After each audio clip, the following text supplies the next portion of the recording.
Eu sou Tamires Melo, professora de Geografia da Escola Estadual Eleanor Roosevelt. E na aula de hoje a gente vai trabalhar um pouco mais sobre globalização e essa questão das desigualdades sociais dentro desse processo de globalização. Como eu disse na aula passada, a gente vive nesse mundo globalizado que tem essa tendência aí da diminuição das fronteiras, mas também ao mesmo tempo, como a gente vê nessas duas charges, cada vez mais há essa diferença entre as pessoas, Então a primeira charge eu trago aí, festa da globalização, mas os pobres entram pela entrada de serviço, pelos fundos, escondidos, são marginalizados.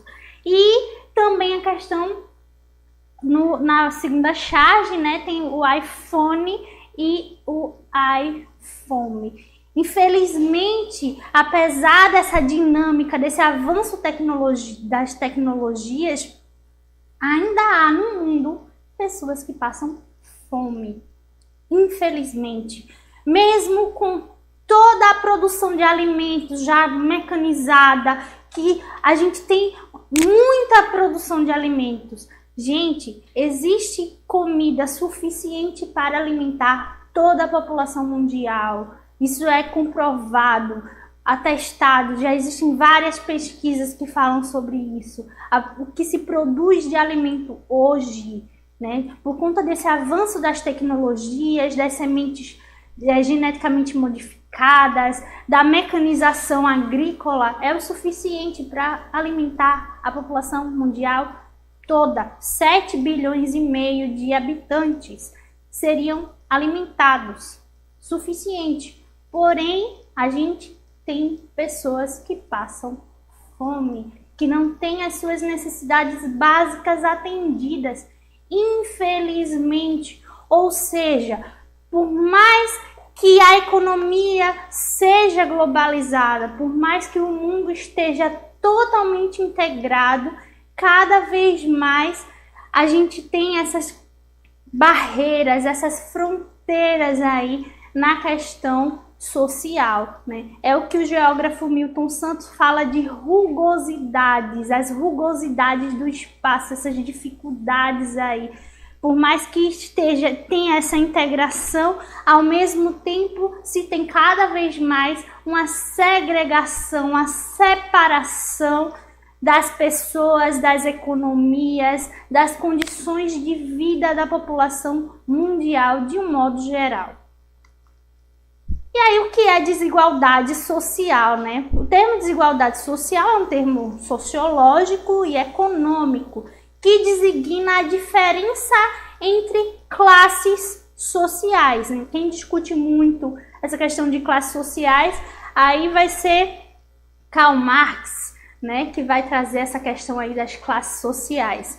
A desigualdade pode ser medida pelas faixas de rendas comparadas, Então a gente tem uma fórmula estatística aí, criada pelo economista italiano Conrado Gini, que ele vai medir o coeficiente da desigualdade no mundo, que a gente pode observar nesse mapa aí, que é um mapa da desigualdade, onde quanto mais puxado para o verde, a gente tem uma menor desigualdade social.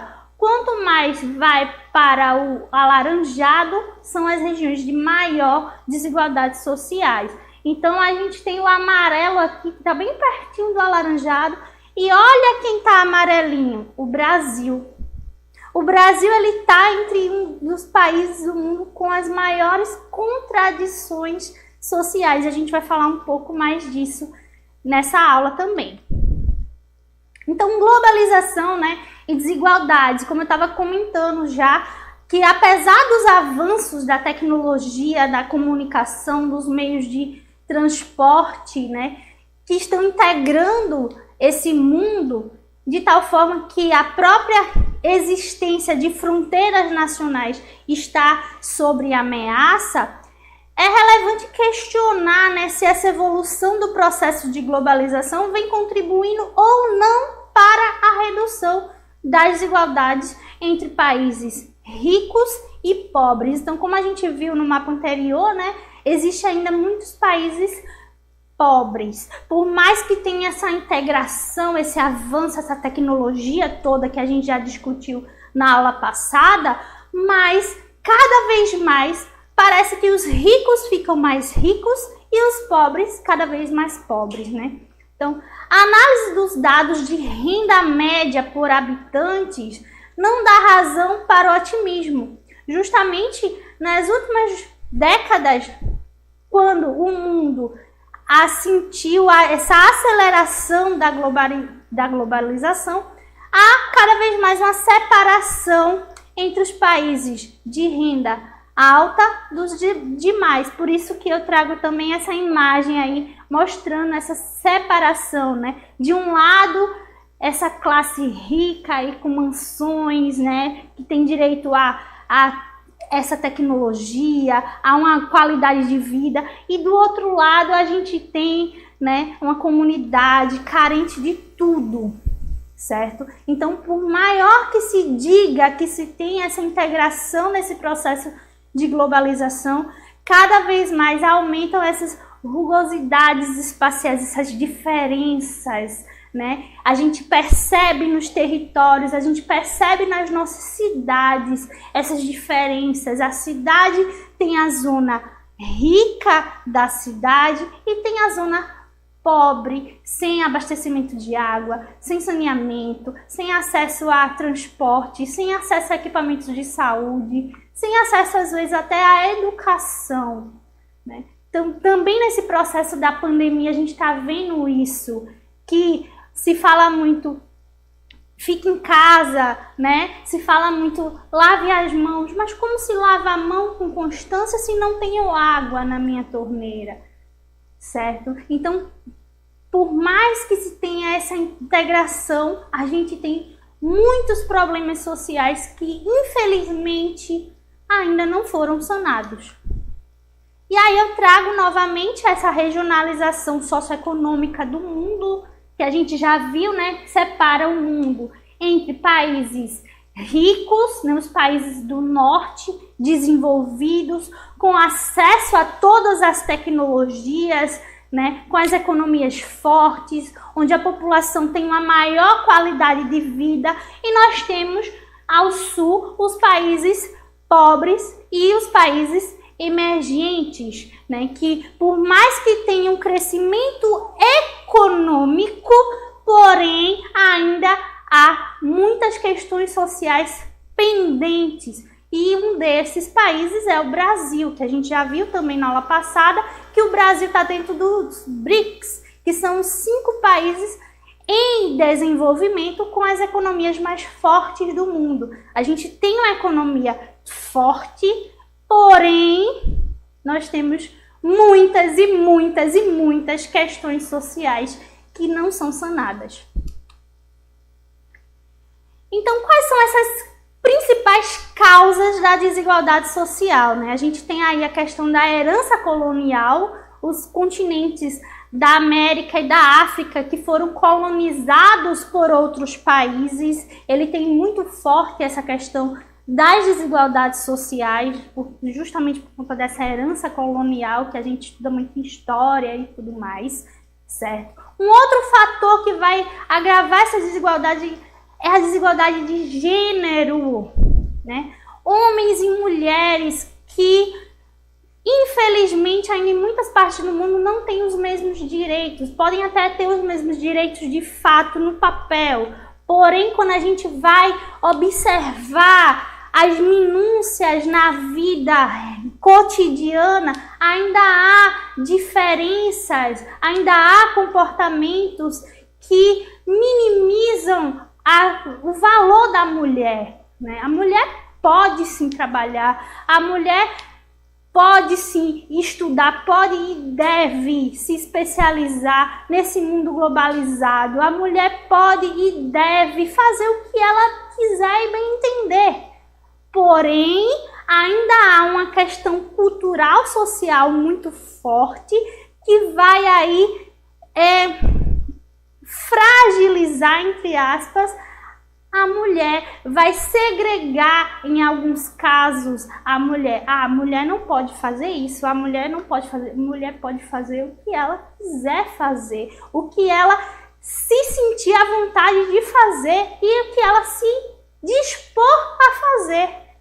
Entendeu? Então a gente tem que compreender isso e acabar com essa cultura disseminada do machismo para minimizar também essas desigualdades sociais. Porque quando a gente segrega a mulher, coloca ela parte da população, a gente vai ter aí dados de que a maioria das mulheres pelo mundo, boa parte vive abaixo da linha da pobreza, vive em questão de desigualdade, porque ela não tem acesso, né, aos meios de trabalho, elas muitas vezes são dependentes, infelizmente, do homem. Ainda se tem muito essa cultura do homem que sustenta a casa, não se tem mais isso, né? A mulher pode sim sustentar a casa, a mulher pode sim contribuir economicamente com a casa. Então, por isso que se tem muita questão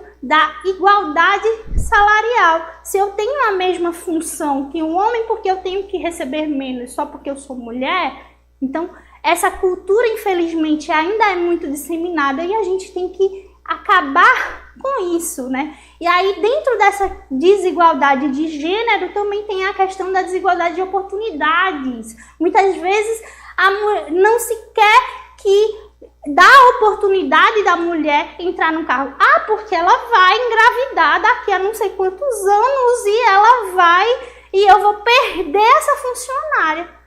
Ué, só porque eu engravido eu deixo de ser profissional? Não faz sentido, certo? Então, igualar as oportunidades, tanto de acesso ao mercado de trabalho, quanto de acesso à educação. A mulher tem esse direito, nós mulheres temos esses direitos de acesso à educação,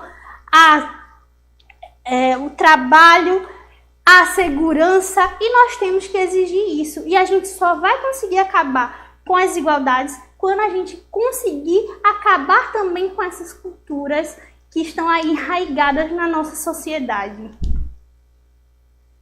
Outra questão aí que vai trazer à tona essas desigualdades é a segregação racial. Assim como a segregação de gênero, a segregação racial também é muito forte. A gente não tem mais uma questão institucionalizada, leis que obrigam a separar brancos de negros oficialmente, como já tivemos nos Estados Unidos, na África do Sul. Aqui no Brasil não era tão institucionalizado, não tinha uma lei que determinava, mas se tem uma cultura muito racista ainda, daquele negro escravo. Então o negro, ele não pode estudar na mesma escola de branco, né? O negro, ele não pode alcançar cargos públicos. O negro, ele não pode ter cargos administrativos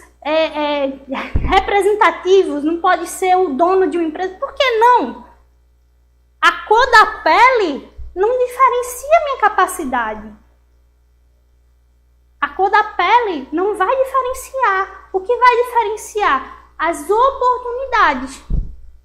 Então, muitas vezes, essa segregação racial, assim como a segregação de gênero, tira a oportunidade dessa pessoa ter uma melhor estrutura, uma maior qualidade de vida. Então, historicamente, as populações negras, elas estão aí segregadas nas favelas, né? Essas comunidades sem acesso à educação, à saúde, a saneamento básico, a qualidade de vida. Então, se eu não tenho qualidade de vida, eu não tenho como crescer na vida. Não é porque eu não tenho capacidade intelectual. O negro, ele tem tanta capacidade intelectual quanto qualquer um. Porém, ele é segregado, ele é colocado à margem da sociedade por uma cultura aí totalmente ultrapassada, que a gente tem que cada vez mais lutar contra isso. Temos também a questão do acesso à educação. como eu já venho falando, né? Se a gente afasta a mulher do acesso à educação, ela não tem como desenvolver suas capacidades intelectuais. Se a gente afasta o negro do acesso à educação, eu não tenho como desenvolver as capacidades intelectuais. Logo, eu não tenho como melhorar a minha condição de vida. A educação é o meio, não importa qual a situação que você esteja, a educação é que vai te ajudar a melhorar na tua vida, a conquistar o mundo. Cada vez mais esse mundo tecnológico, ele pede especialização, como a gente já viu, e a educação é o meio, é você se especializar. Então a gente tem que lutar por essa democratização do acesso à educação, do acesso a esse meio primordial, independente da sua condição de vida, da sua condição de renda, né? A escola pública, ela também pode e deve dar uma boa formação para os seus estudantes, para que eles possam, a partir da educação, crescer e mudar a sua condição socioeconômica, certo? E cada vez mais a gente minimizar aí essas desigualdades. Então a educação é um meio aí que a gente tem, que a gente deve lutar, que a gente deve exigir, porque é nosso direito o acesso à educação.